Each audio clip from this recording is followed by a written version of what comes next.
So let's have a chat about the SB150. I've had this bike for a few days, pretty much a week, and it's been up and down, back and forth with suspension setup. So we got a Fox 38, which I'm completely new to. I haven't played with the Fox 38. It came with the push 11.6 coil, which is quite good. I thought at first it was over-sprung for me. May still be ever so slightly oversprung, but I don't think so. I think the 450 spring's pretty well right for me after retesting. So what I did is I went through the ringer with this bike at Brownhill Creek, Moriata and Anstey's Hill with the Float X2 on the back. And I couldn't really get the Float X2 feeling great. Now what was going on with the Float X2 is if the bike's been sitting and I put it through its stroke, it goes like real slurpy, and then if I do it a heap of times it goes away and it starts to feel smooth. And I think that it's obviously aerated, the damper's aerated. I think that was definitely affecting the performance. It was stopping me from I was getting the support that I wanted from the damper more or less, but I wasn't getting the compliance that I wanted from the bike. And I partially put that down to a really, really firm, strong carbon frame. So you're feeling everything through the frame, which is how it is. But mainly the performance of the shock. It needs a service, and I'm pretty sure that's where the lack of compliance was coming from for the most part, because I've had compliance on carbon bikes and I've had compliance on alloy bikes. So I was going to pack it in. It stopped me from getting a really good setup on the fork as well. I thought, no, I'm going to pack it in. I've done what I can. I can't really find a great setup on the fork while the rear doesn't feel great. So I wasn't willing to praise the fork yet. I put the push back on, ready to give it back to the owner. Had a bounce around, and I thought, nah, you know what? I'm going to do one more lap. So I went out, did one more lap at Brownies. That lap, straight away, I was like, oh, this might be right. This might actually be right. So I went, no. Basically, when I set the preload on the coil, I've got the bike unloaded completely, so I know exactly where it's going to be too loose under full extension. You can't find your minimal preload with the bike sitting. You've got to take the weight off it a little bit and back it off to where that spring's loose, and then just give it a quarter of a turn to nip it up. And that's where your true, all the slack's been taken out of, that's your true 0 point. And then you start turning it on. So I ended up with from that point with another half a turn. So I had it at that point, I tested it, and I actually bottomed it out on one hit. It's a pretty hard G out. I just barely bottomed out, just kissed the end and definitely felt it. So I went another quarter of a turn again, so I'm a half a turn. And I went the standard push recommendation for the high speed and low speed compression, which is 12 out on the high speed compression of a possible 33 clicks, and 12 out on the low speed compression of a possible, I believe it was closer to 30, maybe 29 clicks. So in my head, just random thought was that's going to be quite heavily damped. I sent it in, and it is heavily damped, but it's not heavily damped in the way that some shocks feel. If you add too much damping, they're just really spiky, and you really got to back off the air pressure to allow that damping to work, or you've got to compromise and run less damping and a little more air pressure. So this is not like that at all. The suspension design of this bike, I believe it's about 18% progression, and I've said previously, I've been stewing in my head what I think the perfect range of progression built in a frame is in order to run a coil shock. And my thoughts were always about 15 to 20% is the absolute sweet spot, which is still kind of my thought, but I'm thinking now, after testing this and being ever so slightly oversprung at the start of the travel, in order to not bottom out at the bottom of the travel, my patrol is 11%, and I made a coil work on that, but it definitely needs to be, that made me think that it needs to be at least 15% to be a strong platform in order for a coil, the rate of a coil, the shape of a coil spring to work well on a bike. I'm going to revise that a little bit and say this is probably the minimum. 16, 17, 18% is probably the minimum, and you can probably go all the way to 25 to 30%. Maybe. I don't know, because I haven't put a coil on my Trek yet, but the Trek is high 20s, and the reason I ended up leaning that way with the Trek, going for the Trek, is because I wanted to test a higher progression bike with a coil and see what that upper limit is, see if it still works well at that 25 and whether maybe it's beneficial being more progressive for a coil. So this would work perfectly with an air shock or a coil shock. It's got a great curve. It's got the switch infinity, which I don't really understand too much of the ins and outs of, but when in terms of feel of the bike, I believe it makes a really positive difference. So this thing, even when with the air spring, when it was slightly undersprung or slightly underdamped with the low speed compression, it still felt like it had this ability to slingshot off the back of things. So every time you pump the back of, you pump the apex of a corner, it's a little rocket. You get a little boost. You get a little bit of a rocket boost, which you don't get on all bikes. I got it on the Norco site. That was really good. I got it on the Banshees. All the Banshees feel like that. The Trek has it kind of, but not as prominent as this. It really feels like it just wants to slingshot forward. When it comes to cornering, laying the bike over, tipping it in, it feels whatever the ingredients that go into creating the perfect geometry or the perfect shapes of a bike, whatever the magic potion is for that, these guys must be pretty close to it, because as soon as you lay it over, the entire bike works in unison. There's nothing working against anything, and I'm running the same tyres I always run. I'm running aggressor rear, DHF front, max grip, double down. It just feels excellent when you tip it into the corner. At first it felt like as you tip it into the corner, it saps a bit of energy, it saps a bit of speed off you. But then once I got everything dialed and I got the fork working a little bit better, and I'm running a fairly stiff rear end, that's eliminated, that feeling's eliminated, and as you tip it in, it's just, so it's stable here, it's stable in this position, it's stable in this position, and it's stable right down there. It's stable everywhere. It feels like wherever you want it, it'll hold that, whatever you ask of it, it'll do. In terms of pure suppleness, it's not that supple at the back. It's not, if you're going over the choppiest of stuff, it doesn't get hung up at all. It doesn't get slowed down or hung up. It doesn't get pushed around, but it's not ultra supple. And I think that's maybe a bit of a trade-off that you have to have for the speed that you can generate on a bike like this. It's definitely not a weekend warrior's bike. You can buy it a weekend warrior. It's going to be fast for you. It's going to be killer, but it feels like a race machine. It says here, hand-built, race-bred. Now that's a bit of a funny one, hand-built. I always thought Yeti was built in America. Yeti frames were built in America, but they're not. They're Taiwan.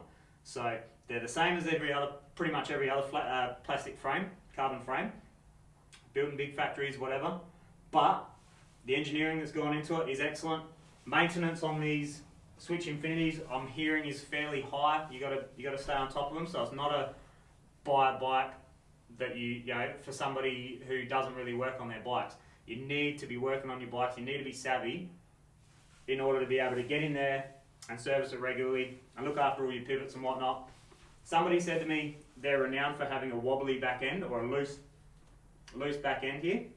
Not the case. It feels stiff. Everything feels tight. The frame feels super solid. So many frames, so many carbon frames I play with feel really like kind of hollow and not very strong. This has got strength in a lot of places. It just feels like a really strong frame. It feels like a really stiff frame. I don't really prefer that feeling, but when it comes to going fast and charging really hard and slingshotting out of corners, the stiffness of the frame does make a positive difference. So I lean on the side of compliance a little bit more. I guess it's just my style or what I like and what I've always liked. But if you want a stiff, fast race bike, this has the capabilities for sure. Moving on to the Fox 38.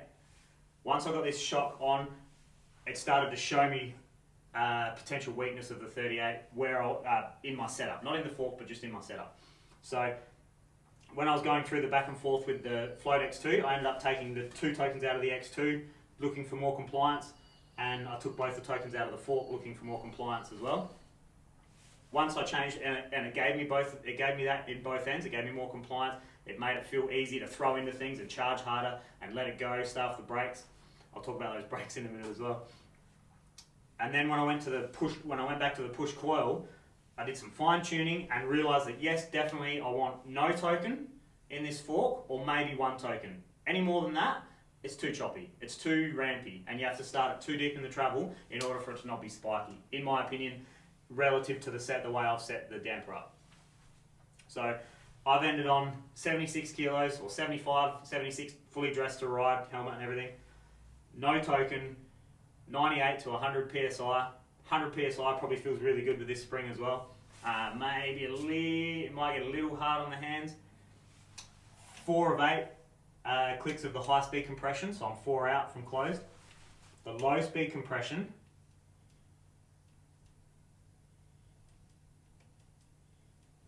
I'm 5 clicks in from fully open. High speed rebound, I'm 3 clicks from fully closed. And the low speed rebound, I've just sped it up enough for it to feel playful for me. So fast enough to return really fast, or not really fast, but fast enough to return adequately for everything coming up, but not fast enough that it's punching the next hit. So that feels excellent. I wouldn't rate it as a standout fork for me yet. I'd have to spend more time on one on a bike that I'm familiar with. Maybe I'll chuck a 38 on the Trek for a demo for a little while and see if I can hit a sweet spot with that, see if I can improve on my Lyric. For now, this isn't better than a Lyric. It doesn't feel better, it feels stronger. It definitely feels really, it's not a standout stiffness, but I'm not really finding the edge of stiffness where I would make the fork flex anyway. I don't really make the Lyric flex that much. I don't think the Lyric is a flexy fork. I think it's quite a stiff fork. So this is obviously stiffer. It's got the architecture to be stiffer and be stronger. But I wouldn't say it's necessarily more supple. It's more supple than a Lyric with a C1 setup, definitely. And more control. You know what? It feels like when you hit a big G out, it doesn't even dive. It uses its travel, but it doesn't feel like a dive. It just uses its travel. I mean, that's partially to do with how I've set it up, but a lot to do with how it is from base anyway. It's a really good, and speaking of setup, I'm very close to the Fox's recommended setup, to be honest. They recommend about 88 PSI for my weight, around there, 82 to 90 in my weight range. So I'm 98 to 100 without the tokens, and it comes standard with 2 tokens, so that makes sense. About 4 or 5 PSI per token you'd add if you're taking tokens out. Feels incredible. Feels really good. But like I said, I'm not willing to say that it's a standout yet because I haven't spent enough time on it. Brakes, Dior XT 4-pot XT Icetech rotors, or just XT rotors. I don't even know if they're Icetech. 200 front and back. The brakes are incredible. They're so consistent. There's never, I've only ridden it for 5 days, but there's never any wandering, bite point. It feels absolutely perfect. If you've just washed your bike and you go for a quick spat, they grab exactly like they would if they were dry and ready to ride down a hill. They're just so consistent. They're always there. And they absolutely take a turd on the SRAM brake bite. But on that note, I think the SRAM brake bite now is coming from the SRAM disc. I think the SRAM centerline discs are not that great. And after you've used them for a little bit, they glaze and they just become terrible. And they only work when they're hot. So I'm going to swap over to XT rotors on my bike and I'm going to do a test on that and see how that turns out. So I think the rotors play a huge part and the brakes themselves play a little bit less of a part. So if I can get the performance out of just the rotors on my SRAM brakes, I'll leave them. If not, I'll probably end up going to some XTs because they're just so much better. They're so easy on your hands. I love them. I absolutely love them. The Industry 9 hubs. The most annoying hub on the planet. I hate a loud hub. I don't mind a little bit of noise, but I hate a loud hub. It's just screaming in your ear like Peter Griffin. It's so annoying. So I also found them to be not very free spinning. That's okay. It's not too bad. But it's not on the level of the front's not too bad. The front's actually not too bad. But it's not on the level of the Bontrager hubs that I've got. I don't know if the Bontrager hub's going to last. The rear hub might get munched. I've heard people munch the rear hubs. So the Industry 9 for longevity sounds like they're good, but I've heard people have bearing issues with them as well.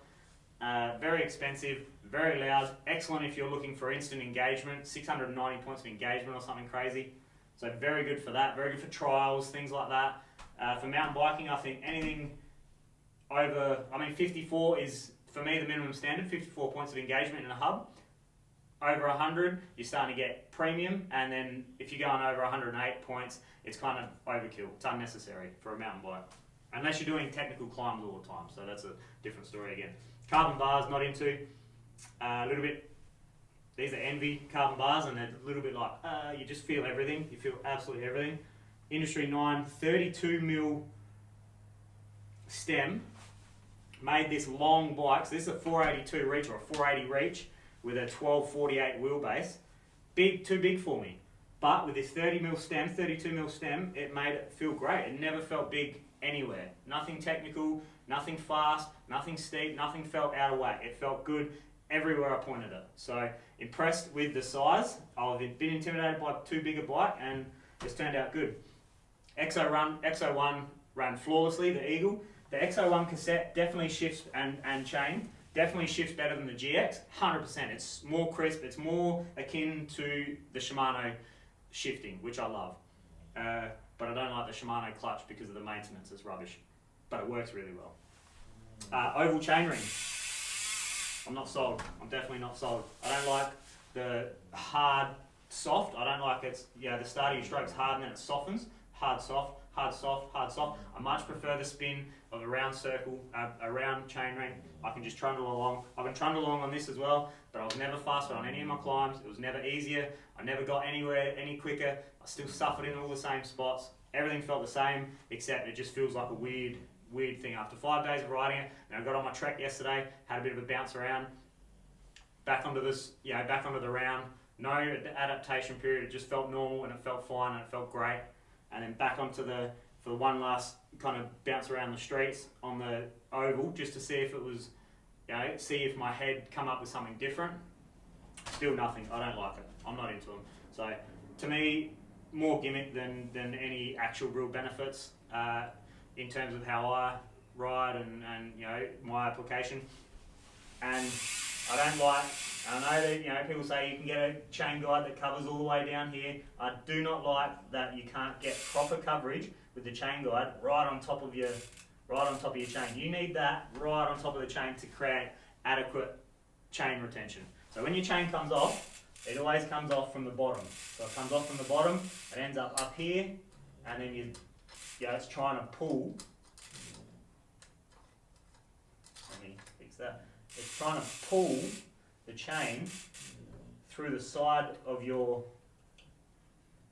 guide. And if you've got room up top, it can come off and out of the teeth and down the side.